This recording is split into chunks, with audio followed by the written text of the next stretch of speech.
How to find the G-spot and what most men are getting completely wrong. Now let's get something out of the way right now. The reason most men can't find the G-spot, it's not because it's hidden. It's because sometimes they have no idea what they're actually doing.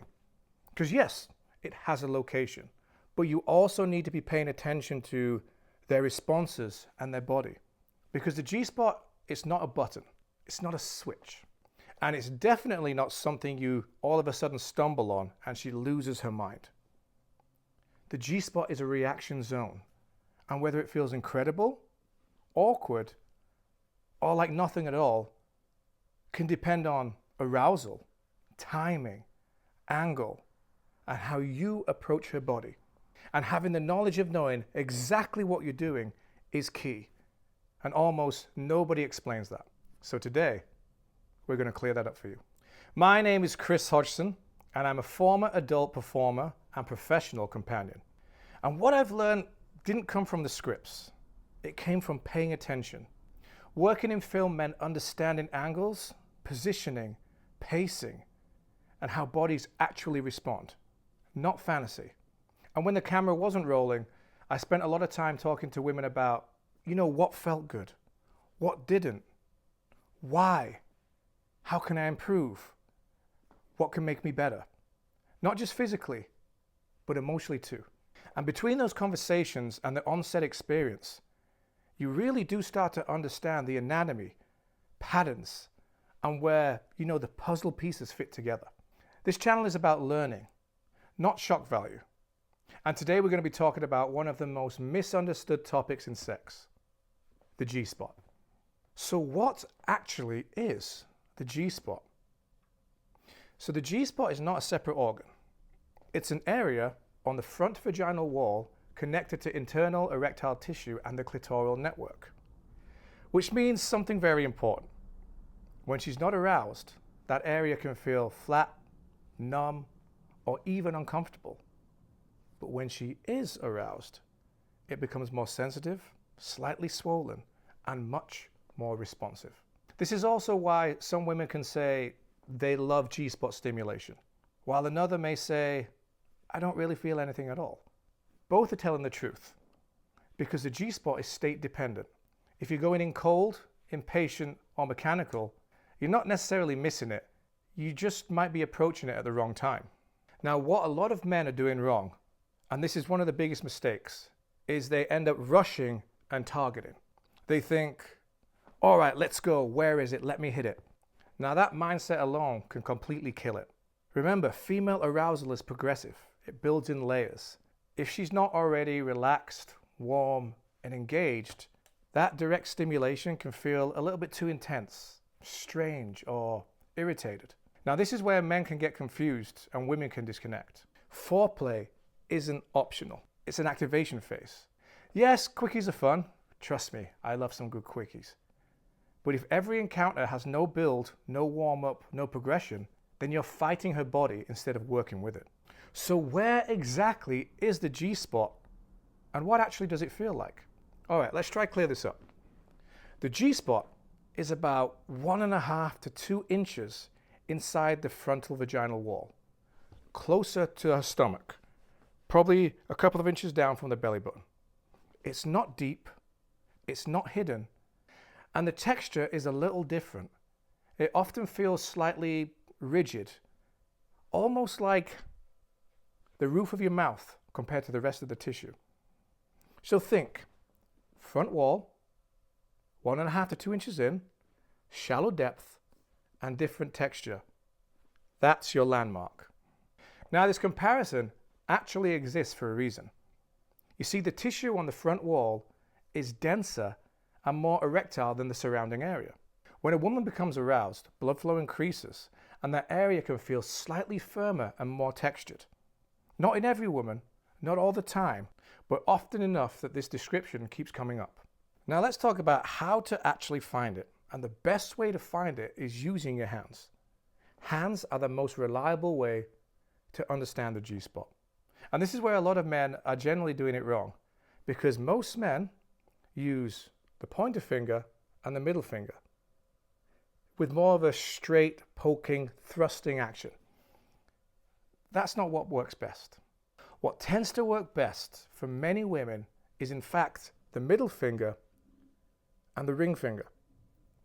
And the fingertips angled slightly upwards towards the belly. You see, palm down, about 1 to 2 inches in. That's all.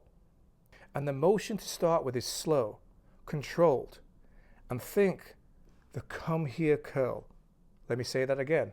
Start slow, controlled, and the come here curl. Not in and out, not fast, not aggressive. Small movements with upwards pressure.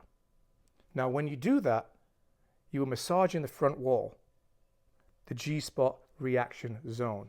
You're not jabbing, you're not going in there blindly, and all this matters. Now, the G-spot does not respond to force. It responds to precision, rhythm, and awareness. And precision beats power every time. Now, also a massive factor when finding the G-spot is in fact your penis shape and angle, not the size. Now let's talk about penetration, because this is where the shape and angle really do matter. Now, different shapes hit different areas at different angles, okay? Now, an upward curve is going to make it easier to hit that front wall contact. Now, if you're more straight, it means your angles and positions are going to become more important.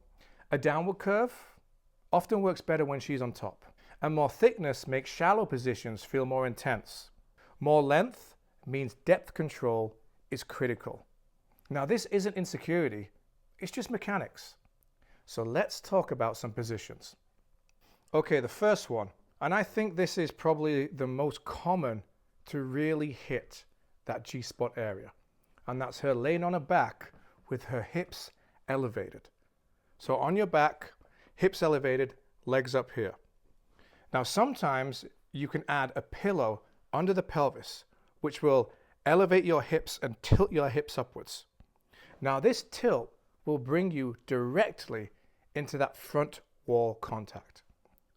Now, instead of pushing past it, you're actually gliding through it. Now, with the hips being tilted upwards, all you need is small movements and controlled rhythm. Now, this position works exceptionally well for that upwards curve, okay? You just have a slight more advantage in this position. But this also works very well for someone of average length, on the shorter side, or the straighter shapes, okay?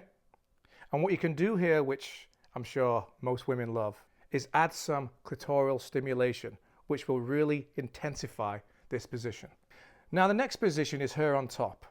And this position is pretty underrated because she can naturally adjust the angle and the depth. Some women like to lean more forward. Some will do a more rocking motion instead of up and down. And some will just stay more upright. Now, when she's doing that, she's positioning herself onto sensation. Now, your job is stability, presence, follow her rhythm. In this position, don't overpower her too much. Let her find the spot for you. Now, the last position we're going to talk about is from behind, doggy style.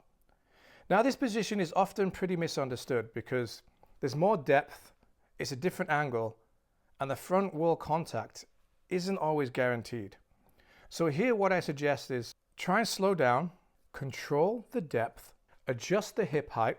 Now, you could do that by putting her head more down and bringing her hips closer to you, closing the legs a little bit, and having her arch a little bit more. This is all about trying to find the angle depending on your shape. And if the angle internally isn't perfect, add some external stimulation as well. This is how this position works a lot better. And this position is better if you have more of a downward curve. If you really want to hit that G-spot, you have more luck in this position. So now we know where the G-spot is, where the location is. Now we've got to talk about up here. When a woman is turned on, this part still really matters. Because if a woman feels tense, self-conscious, pressured, or observed, then even though you found the spot, her body may not respond in the same way. You see, arousal opens her up. Pressure shuts her down. Confidence helps. Trying too hard doesn't.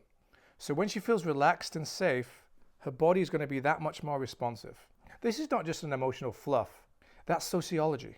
So listen, if you take nothing else from this video, take this. The G-spot is not necessarily something that you just find. It's something that you activate. And you do that with knowledge, with timing, with angle, awareness, and patience. Remember, her body is a puzzle, and your body is a puzzle. And your pieces sometimes have to fit together. So it's not a target. And when you stop chasing and start understanding, that is when everything changes. And that is where you go from having good sex to great sex. My name is Chris Hodgson, and thank you for watching, and I'll see you next time.